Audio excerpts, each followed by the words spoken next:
You're listening to Change Your POV Podcast, episode 66. Many make the mistake of using typography to spruce up their resume. This I consider a desperate attempt at making your poorly written resume look better.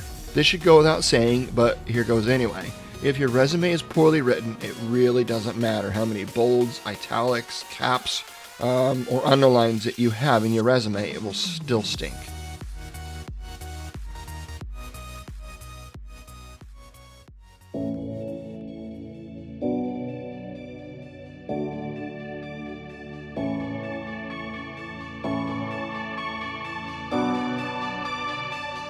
Welcome to Change Your POV Podcast, helping you navigate transitions in your life, like entering and exiting college or the military, changing jobs or careers, and providing you with the coaching and mentorship needed to help you advance in your personal or professional life. Sometimes all you need is to change your point of view. Now, here's your host, Eddie Lazary.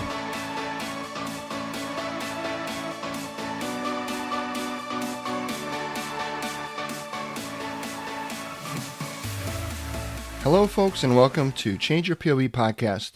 I am your host, Eddie Lazary, and today we're going to be talking about Lesson 5, Day 5 of the 7-Day Resume. Now, this is a solo episode.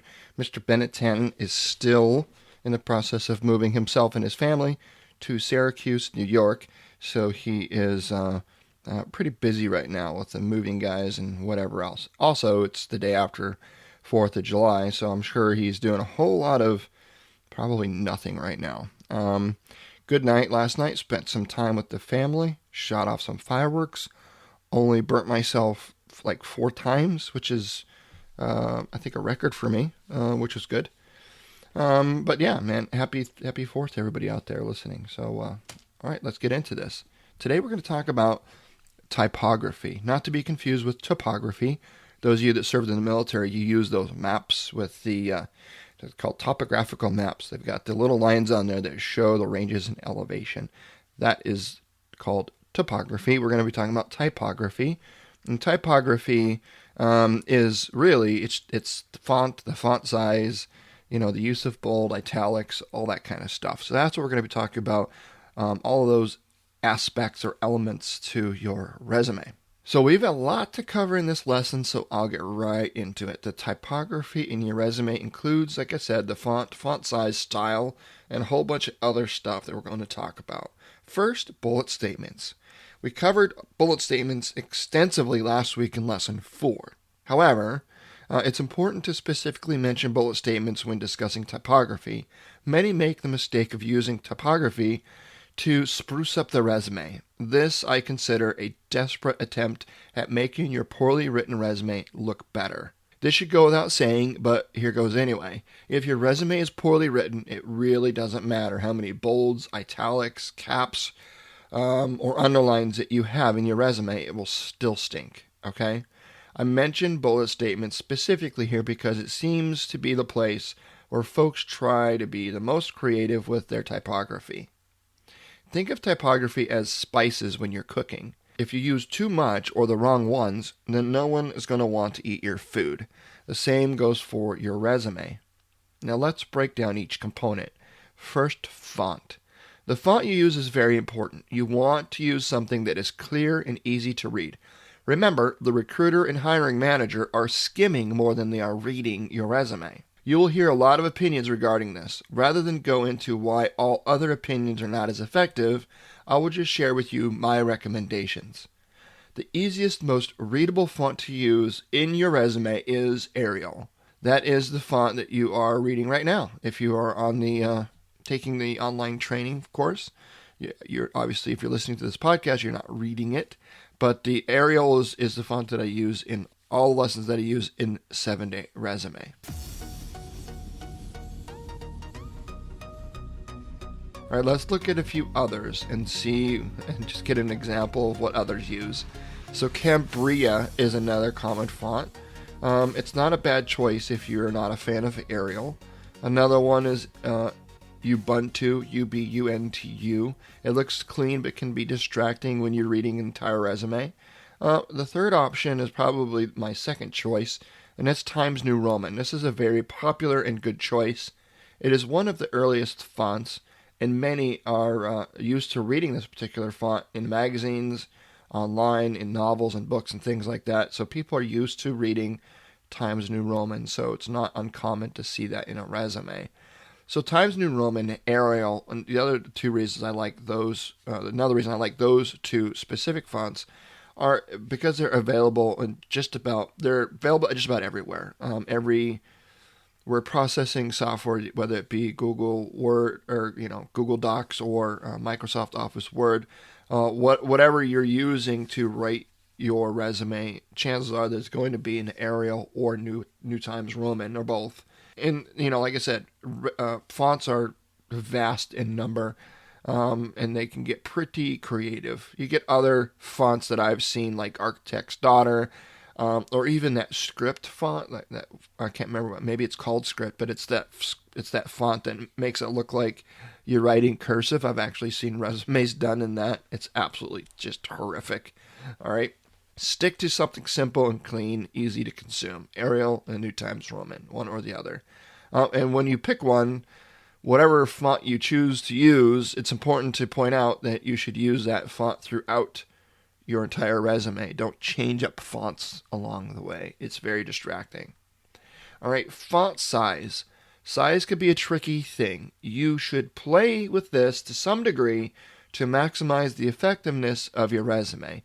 And what I mean by this is you have a limited amount of space on your one-page resume.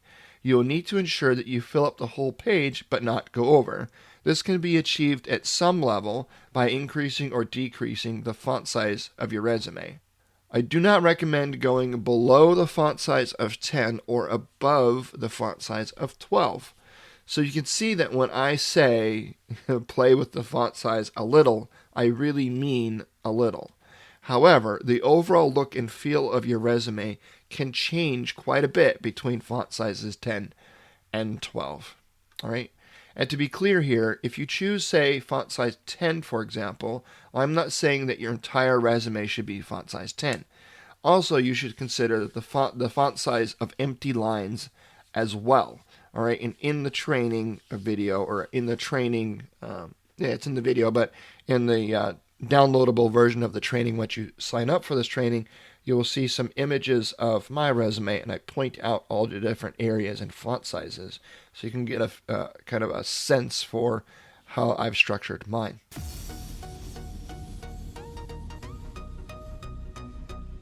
All right, next is resume line management. If you are holding a strict one-page resume, and if you're following my guidance, then you are, then every line on your resume needs to, now hear this, folks, needs to mean something, all right? My resume with my margins set at 0.5 inches all the way around, and my font size the way that it is, will give me approximately 54 lines on my resume, including the white or blank lines. The most important thing to remember with line management is to keep your bullet statements to one line each, if at all possible, and to mitigate lines with only 1 or 2 or 3 words on them. If this is the case, you can almost always cut down or rewrite to eliminate the carryover. All right? So, for example, if you're writing your job description, and the end of your job description wraps around and ends up with 2 or 3 words on the next line, you could either, so basically 2/3 of your resume, 2/3 of that line is blank, and you've only got a few words at the very beginning of that line, then either rewrite your job description to eliminate that 2 or 3 word carryover, or increase your job description to fill up that line with some more relevant text. All right, this is all about line management here. The next is white space. We touched on this already briefly, but it's worth looking at specifically. White space does not just refer to the extra unused space on a line, but it includes totally blank or spacing lines as well. It's a good idea to provide some white space so the flow of your resume is easy to read and follow. If your resume had no white space at all, it would be way too dense and hard to consume. All right, so just like when you're reading a novel or you're reading something online, it's important to have each of the pieces of information kind of segmented or broken up and it's easier to read, it's easier to consume. So your resume is really no different. You need those spacing lines, okay? Use your white space smartly and don't overdo it or it will degrade its value. So next is the Widowmaker. The Widowmaker is a line that just has one word on it. This is a huge mistake. It says to the reader, I didn't take the time to consider every line, or if I did, I purposefully left it like that because I just didn't care. It also says to the reader that you probably didn't have somebody else edit or proofread your resume. Both of those cases are pretty bad, all right? So if you've got a bullet statement, for example, and it's just a little bit too long where one word will wrap around and end up on the next line, that one word on the next line is called a Widowmaker. Or perhaps on your job description, same thing. You write your job description and one word will wrap around and end up on the next line. Now, it is very important to rewrite in both of those instances to clean up that one word Widowmaker. It's a huge waste of a line, and it's poor white line management. All right. Next is the use of bold. There are a few places on your resume that I will want to use bold so that particular areas stand out. This is an area that I see a ton of misuse. Remember that the whole point here is to make your resume easier to read and to consume. I use bold to highlight my name at the top of the resume, and I also use it on the date and the position and the company, and really that's it. This is the best use of the bold feature. Overusing bold will distract and take away from the main points of your resume, and I've seen resumes that were completely bolded, like every word bolded. Yeah. Wow. Instant hell no pile. Next is italics. Again, this is a feature that you really don't need on a resume. Italics is meant to draw attention of the reader to a specific note, comment, or piece of content that is uniquely different than the copy all around it. Focus your attention on providing good, relevant content throughout your entire resume, and you won't need to rely on italics to do it for you. The use of underlining and horizontal lines. I'm going to group these into the same category. The only use of underlining I use is for the date range, job title, and the company. A lot of folks try to spice up their resume with different applications of underlining and horizontal lines. These are all overkill, non-relevant, and do not make your resume any better than resumes without it. Remember, your resume should be clean, simple, and readable. Absolutely no need for all the underlining and horizontal lines. At the end of the day, your resume is for the reader, not for you. Just because you like it doesn't mean it's effective. All right? So really that's it. I mean, there's a lot we covered there, and there's a lot more in the online training. If you want to head on over and check that out, sign up for it. It's at 7dayresume.com. Next week, we're going to talk about Lesson 6. Lesson 6 is an important one. What are they looking for? What do recruiters and hiring managers look for? Who is looking at your resume? We're going to talk about mailing a resume and folding the resume. You're like, wait a minute, I've never even considered those things before. Well, that's why I cover it.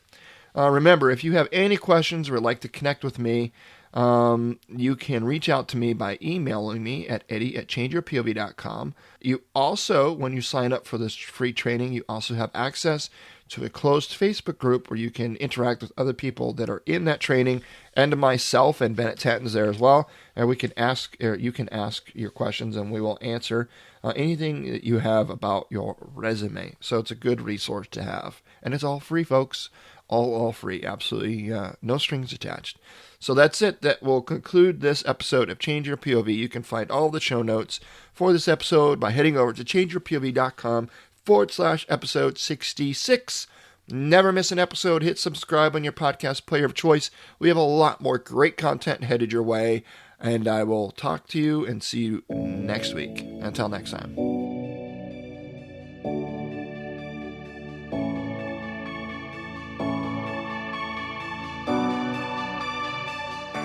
Thanks for listening to Change Your POV podcast with Eddie Lazary. Check out more content by going to changeyourpov.com. And remember, your ability and willingness to change your point of view will open doors of opportunity.